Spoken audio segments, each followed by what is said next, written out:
So far we've talked about ways you can improve your game by improving your first serve technically, and also by tactically, and also with the mental tips.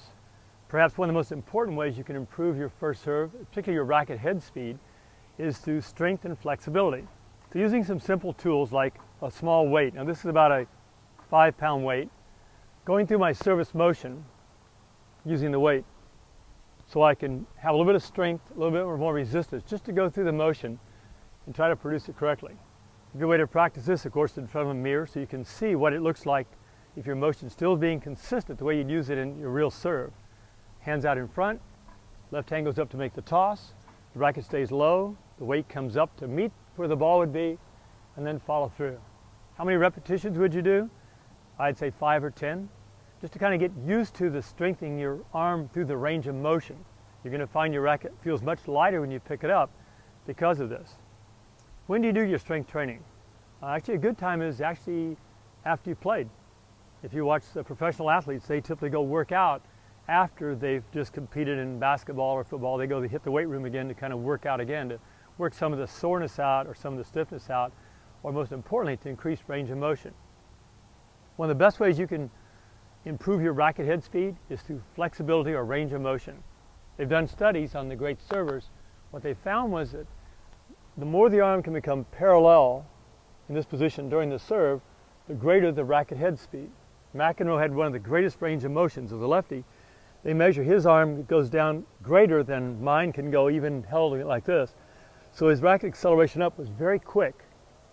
And of course, he's also wired fast too. I'm not particularly a fast twitch person, so my serve has certain limitations genetically. But for those of you that are wired fast, medium or slow, you can still get an increased racket head speed by improving your range of motion. How can I do that? Well, there's 2 things I have to do. First, I have to increase range of motion in my shoulder. And we mentioned that range of motion comes from how far down you can go to how fast you can extend through that motion. If you do the stretch thing, like when players try to touch their shoulders, okay, go with my right arm going back, I can touch my fingers quite easily with the other hand. Going this way, a little difference there, which means my shoulder's very tight in the front. That's going to greatly affect my racket head speed.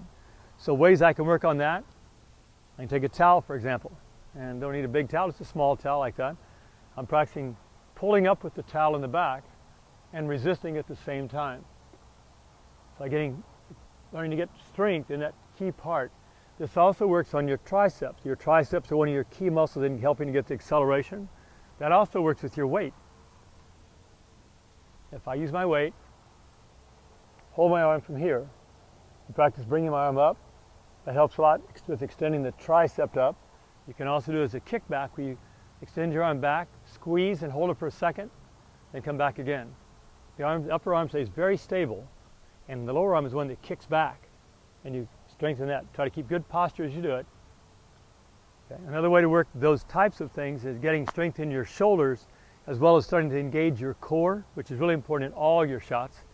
One of my favorites is this little 10-pound medicine ball that's round. I get a fairly wide base and practice moving the ball around my waist. Each time I toss it to the other hand, that muscle has to tense up. And I'm looking to increase my shoulder strength in that situation, as well as my hand strength. As I catch the ball, I absorb the speed. I start to get a rhythm of how to do it. My core pulls in tight, so I'm starting to stabilize my core, which is important for your serve speed again. So around the waist is a really good way to get strength in the shoulders, the hands, and start to feel how you're engaging on the core. Another one is to get a stretchy band, or don't need nothing really fancy, just something that'll stretch for you.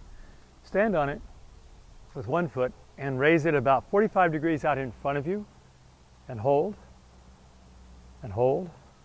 out to the side, and hold, and even a little bit across your body in that way. I would suggest, even though you're not serving with your opposite hand, that you develop equal strength as much as possible. We know physically that if your body, you only use one side, that side becomes very strong, and it creates an imbalance in your body. So if you can strengthen both sides at the same time, it makes a big difference in your posture and also injury prevention. You can also use the stretchy band again for reaching up or accelerating your arm up into the tricep. getting into the serve motion. Okay. So when's the most important part to stretch? Well, just using your racket going through the motion will help you as far as getting warmed up. Most importantly, after you've served and you've played your match, that's when you want to stretch.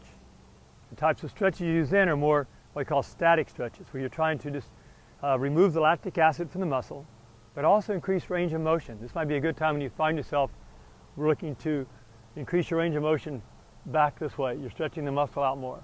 The muscle's warmed up, so it's ready to go as far as being stretched out. Stretching up. How high can you reach? Feel the stretch through your lats as well. So a little bit of strengthening can go a long way in increasing your racket head speed as well as your injury prevention.